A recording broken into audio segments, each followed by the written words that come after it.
Hey guys, this is kind of a test video to check something out here. What I used to do a lot on Facebook was storyboards, where I would just kind of draw things out for people, and that's kind of where I work the best.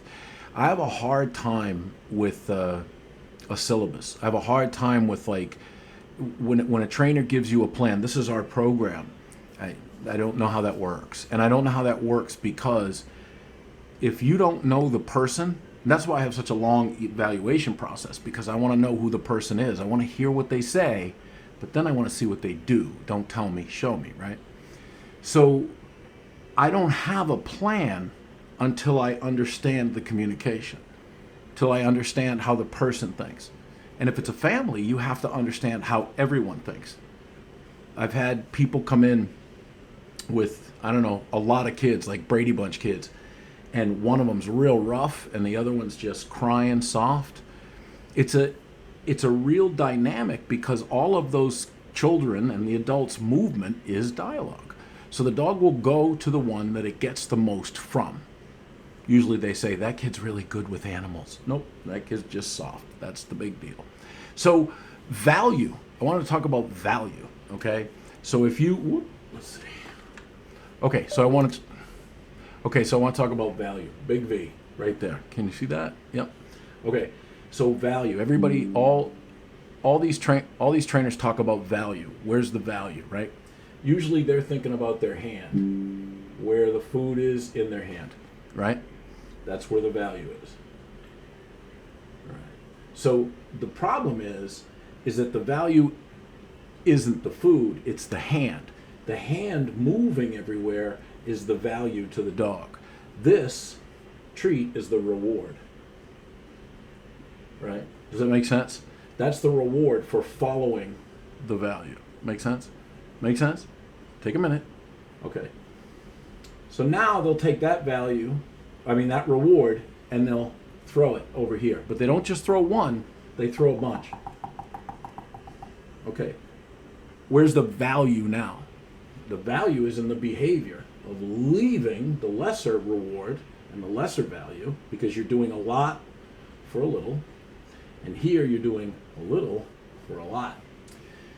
If that's how you're going to teach an opportunist, you're going to have problems because you're not thinking from the dog's eye point of view. Hope this helps. It's a little experiment for me. Let me know what you think in the comments. I appreciate it.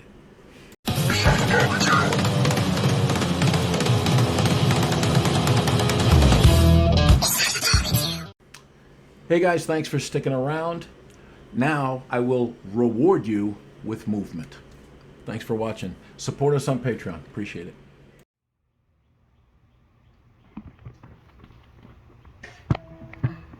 That toothbrush always leaves strands in my mouth. I think you're brushing too hard. That's why. Is it straight? Is it level? Mm-hmm. Ow! Okay, off leash? Yeah. You going? Are you numbers? Yep. So I got cheese here. It's a ball of cheese. I like feeding stuff that's that small, smaller. I don't want to give big chunks. So here she comes. Let's see if she remembers from yesterday. Hi. She's a little excited. Gotta give me something to get something. That's not, see her trying to remember yesterday's lesson? Mm-hmm. She's just very excited. Now she's got to take a minute. She needs a minute. She's got to figure it out. Where do you got to go? Don't help the dog if the dog's continuing to try. So she's just getting food over there. That's fine. So I'm going to take a little piece over here. She's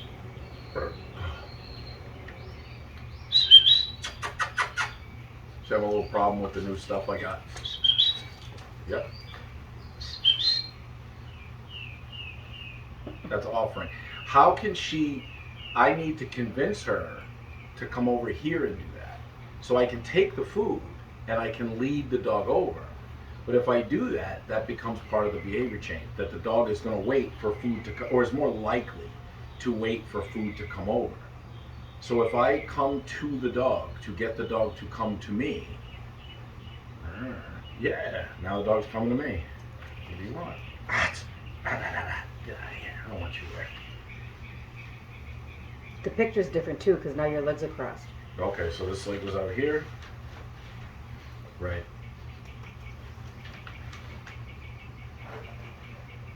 Just thinking. And see, the thing is, you gotta be immune to the cute here. Is she cute? Fuck yeah, she's cute. She's the cutest thing I've ever seen in my life. But you can't, if you start laughing and joking and feeding that, that's what you're gonna get when she's 4. You don't want that.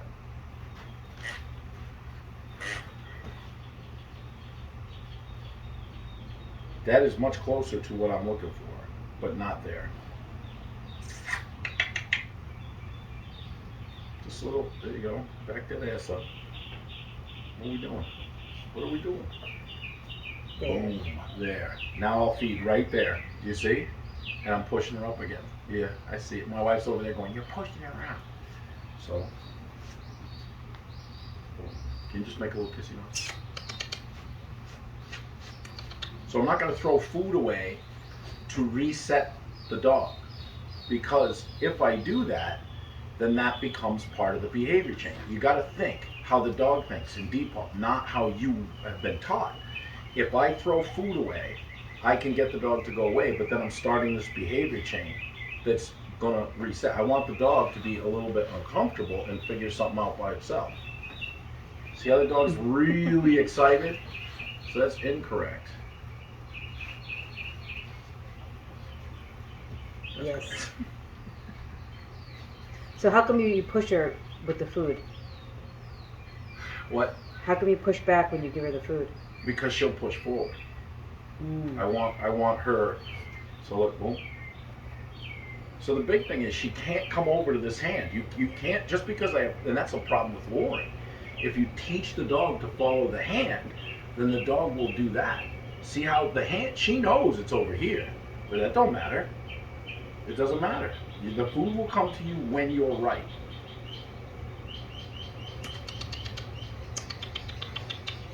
Don't get crazy. You're gonna have to get crazy. Get down low. The Yeah. puppies. The puppies. Okay, stop. Go cold.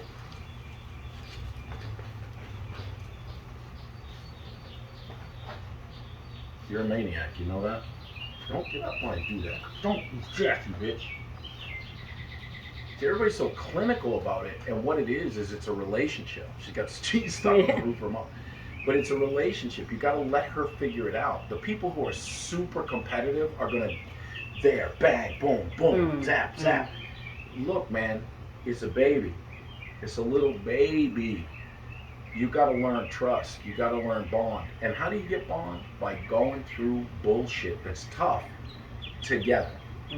See where the dog is? I can go move over here and push, but what I do with my foot is just close in, make the dog uncomfortable,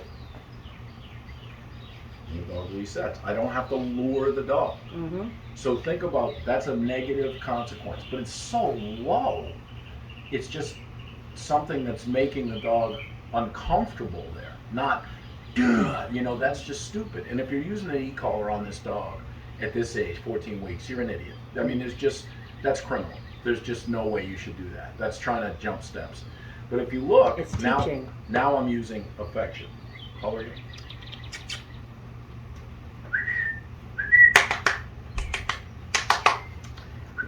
Puppies. Stop. See the dog trying to convince me? Yes, yes. So now under distraction, work harder. Puppies. She's trying. There. So now I'm working on something else. Puppies. So she forgot herself. Stop. Yep. So what I'm doing here, I'll wipe my hand off. I want to keep evolving. This is nice, but this isn't done. It's not finished by any stretch of the imagination. There has to be, like when we first got this dog, she was out of control, man. She was very confident, but she started to really feel herself when we were doing environmentals, and she started to get sassy, like biting and all that stuff. Because if you do purely positive, the way most people think of it, it creates a monster. And most people don't understand why that builds the dog up into being a monster, because the dog is expected. The dog thinks it's entitled. And you don't want to get the dog to think it's entitled. The job of the dog is to work for everything. And then, but how you work, right? So it's a balance of don't and do, and it's at different levels. So your level of corrections will go up and down if you understand timing and if you understand personal pressure. If you understand all this, well, go ahead. I have a question. Yeah, hang on. If you understand all this, you know it. This is what dog training should be. But now watch where I feed out. I'm going to start to feed in a place where it's right here. The dog should move back. See how the dog's coming? Watch. Boom.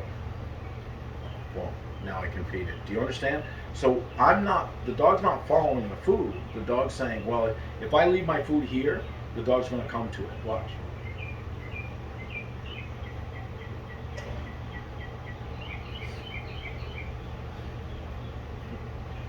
Oop, I don't want that. If I put my food here, the dog should dig in this way.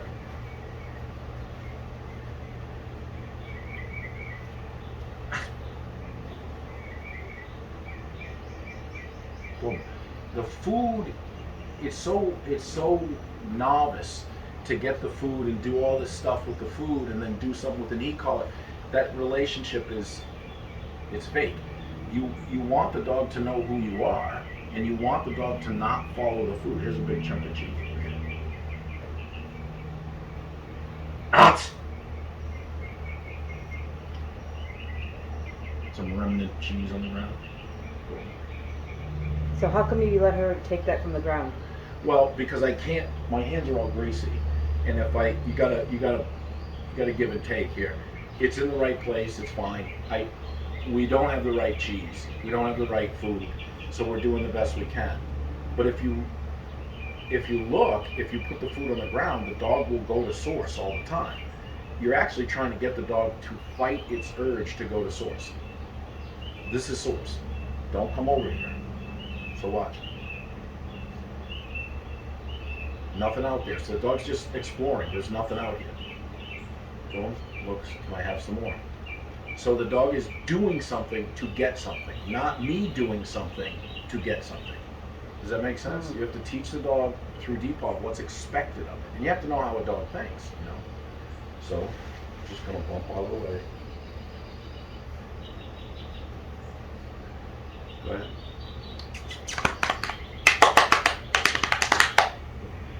See how now? Go ahead again.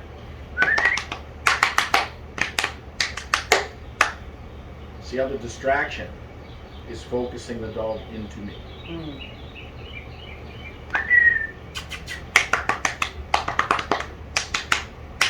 Now we're going a little bit longer. So every one of these lessons that you see with this dog is designed to evolve to off-leash obedience that's reliable and is environmental. It's super easy to get locked up in the fact that you learn something on social media and you get a result like you've never had before. But if you're training on social media, that's not it. That's a small segment of it, and it's usually really screwed up.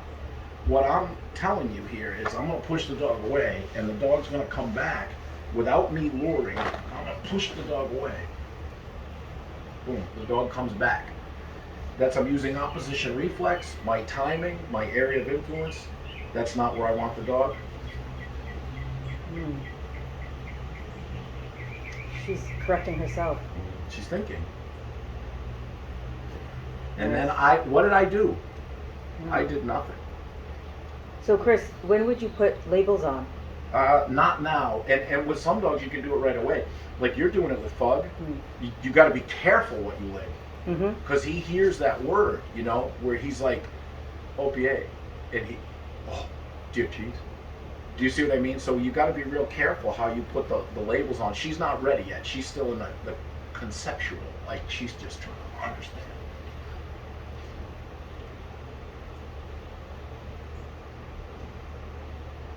So the dog is eliminating from the Rolodex all the little movements. Nice. Do you see that? Wow. That it has. You got to be immune to the cue, and you can't want to give the dog the food. There's no such thing as a suicide rabbit.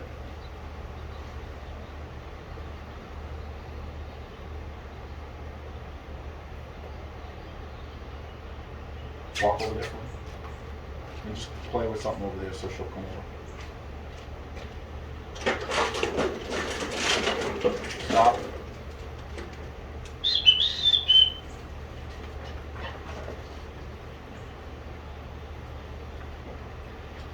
And that's it.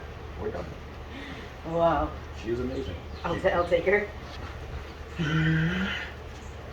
She is amazing, but you have to know what you're doing. The dog itself will do everything wrong. Without proper guidance and understanding D.E.P.O.V, this is just mimicking. I understand how that dog thinks because I've watched the dog do things. Movement is dialogue. Check it out. Pretty cool, huh? Comment. What are your comments? Boy.